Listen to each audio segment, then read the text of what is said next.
Hi, Scott Orling with Cinema Magazine. One of the coolest directors on the planet has just delivered his newest film called Send Help, Sam Raimi. Thank you so much for being here. When I look back on kind of the start of your career, like Evil Dead, it was these horror films. And for an audience, it was very clear cut who the antagonist was.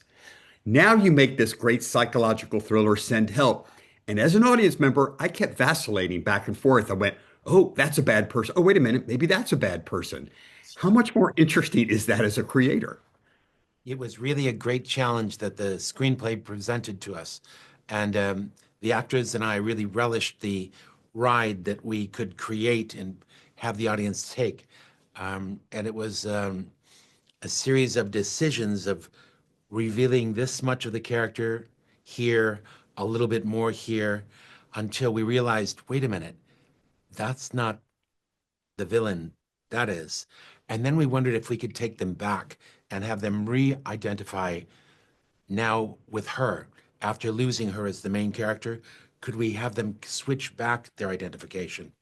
And I think we pulled it off. But it was part of the challenge because we thought that the movie really was a movie about what comes next, what could possibly happen next. And the biggest way to manipulate the audience in that way would be to have them change identification, not even know which character to be following. So it was all part of the same feeling that the screenplay gave me, and we embraced it, the actors and I, very much. Well, it's a fascinating beginning of the film because you establish such there's a wonderful social commentary about this traditional, old boys club, that this misogyny that exists, and no matter how gifted and talented you may be as an employee, there really is no stepping stone for you. It's already kind of predetermined. How much of a conversation do you want people to have, even in that regard? I want them to recognize that that really does happen in real life, and Linda's a victim of it. And it's kind of a I didn't need them to have a conversation about it. It was really a device to help the audience root for Linda and be the underdog and enjoy when she finally got to the island and the artifice of the office is stripped away. That the thing that puts you in power or holds you down is not there anymore.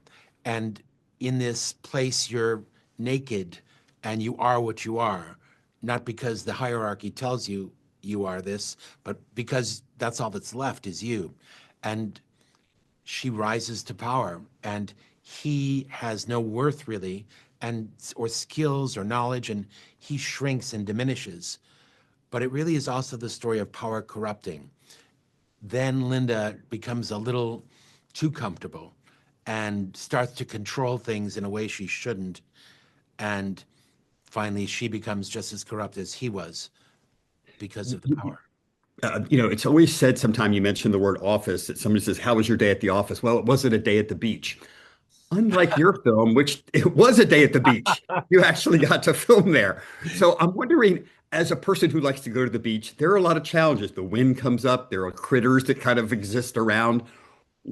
What were you thrown at that you weren't expecting by filming on a beach? The most basic thing. I was there telling my assistant director in the scout that I wanted to shoot some scene near the end of the day here. And then the very next morning, I wanted the actors to return there. So I had this feeling still present. And he said, you can't do that. I said, why not? He said, there won't be a beach here. The tide comes in and completely removes our shooting area. And I'm so ignorant of the ocean and its ways that I had no idea that that would happen. And we have to work around the the tide. And I had no idea when I was working on the script that that was the case. But some days you could shoot on the beach and some days you simply couldn't. And I just want to say thank you as always. It's such a pleasure to talk to you. But one of the things I've always noticed about Sam Raimi is he always dresses really nice. There were sometimes he'd wear a suit. Did you do that on the beach as well?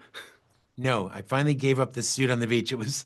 The temperature was so extraordinarily hot that we did what we could to hydrate the crew, and uh, that's all I went for. Drink enough water. I couldn't wear the monkey suit. Well, Sam Raimi, thank you again. See, somebody had to send help for you. There we go. The movie Thank you. again is called Send Help, and this is Scott. Till next time. Thanks.